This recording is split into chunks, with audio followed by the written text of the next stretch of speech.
सुनकर देखो, सुनकर देखो, सुनकर देखो जी। ममता राहुल मोदी बोले, लिखे जितेंद्र जी।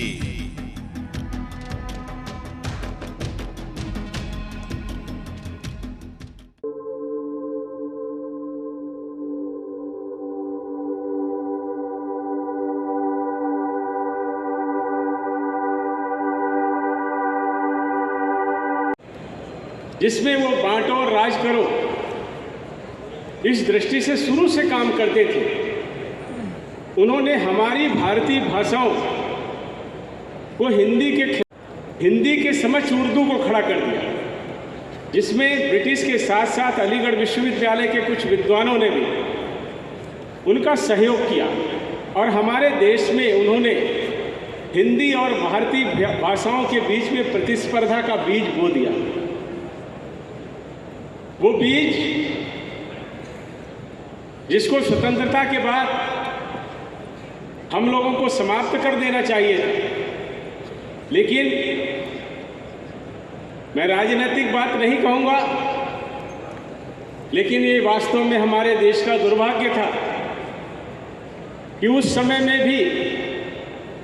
हमने संविधान के अनुच्छेद 343 में इस बात को जोड़ दिया कि अंग्रेजी का प्रयोग आज़ादी से पहले जैसे हो रहा था, संविधान लागू होने के बाद भी 15 साल तक होता रहेगा। यहाँ तक कुछ गनीमत थी कि आगे शासन सत्ता सुचारू रूप से चल सके, इसके लिए उन्होंने प्रावधान किया, लेकिन उसके साथ साथ उन्होंने 2 अनुच्छेद संविधान में संसद की भाषा के लिए संविधान का अनुच्छेद 120 और विधान मंडलों के भाषा के लिए अनुच्छेद 210, उसमें भी उन्होंने ये प्रावधान कर दिया। और उसका दुष्प्रभाव ये हुआ कि वो जो जनप्रतिनिधि अपने अपने क्षेत्रों का प्रतिनिधित्व करने के लिए विधान मंडल और लोकसभा में आते थे, पार्लियामेंट में आते थे, उनके सामने भी वैकल्पिक रूप में जैसे लिखा ये जाना चाहिए था, मैं समझता हूँ, मैं किसी पर प्रश्न चिन्ह नहीं कर रहा, लेकिन लिखा ये जाना चाहिए था हिंदी या भारतीय भाषाएं, और वहाँ लिख दिया गया हिंदी या अंग्रेजी। और उसका दुष्परिणाम ये रहा कि हम सब ने देखा है कि अंग्रेजी में पत्राचार होने के कारण हिंदी और भारतीय भाषाओं के बीच स्वतंत्रता के बाद में जो समन्वय होना चाहिए था वो नहीं हो पाया, और राष्ट्रीय भाषा का जो हमारा व्यवहार था उसमें भी हमारी अन्य भारतीय भाषाएं उपेक्षित हो गई। और सबसे बड़ा अगर हम ये कहें ड्रॉबैक क्या रहा, वो ये था कि 15 वर्ष के बाद भी अगर हम इन स्थितियों को बदल देते, लेकिन 15 साल पूरे होते उससे पहले ही राजभाषा का अधिनियम 1963 आ गया और उसमें ये प्रावधान कर दिया गया कि अभी अंग्रेजी उसी भांति काम करती रहेगी जब तक कि ऐसी सभी असेंबली जो राज्य की हैं जिन्होंने हिंदी को राजभाषा के रूप में स्वीकार नहीं किया है, उनके यहाँ से जब तक ऐसा प्रस्ताव नहीं आ जाता है कि अंग्रेजी को हटा दिया जाए, और पार्लियामेंट के दोनों सदनों से जब तक वो पारित नहीं हो जाता है, तब तक अंग्रेजी इसी भांति चलती रहेगी। ये इतना बड़ा कारण बना जिसकी वजह से हमारी हिंदी और भारतीय भाषाओं के बीच में दूरी बढ़ती गई।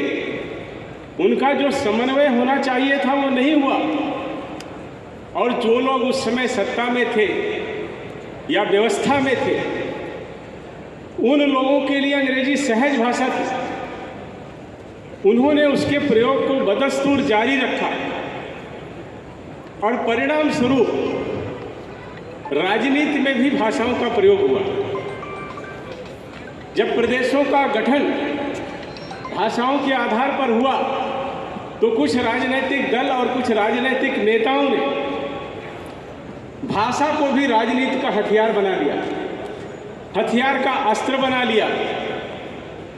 पूर्व में छोटे मोटे प्रयास हुए होंगे, इन स्थितियों को बदलने की कोशिशें हुई होंगी, लेकिन जैसा संगठित और सामूहिक प्रयास सरकार के स्तर पर होना चाहिए था, वैसा कोई प्रयास नहीं किया गया। फलस्वरूप ऐसे राजनीतिक दल जो भाषा की राजनीति कर रहे थे, जैसे अपने देश में बहुत सारे लोग राजनीतिक रूप से जाति धर्म की राजनीति के आधार पर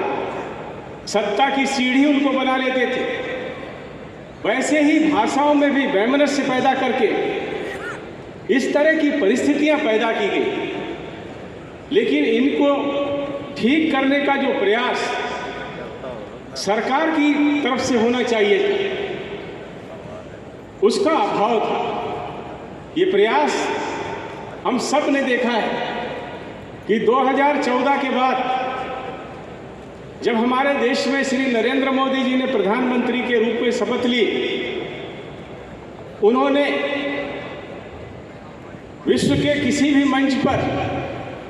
या अपने देश में या सदन में जो भी वक्तव्य दिए, उन्होंने सारे के सारे हिंदी भाषा में दिए,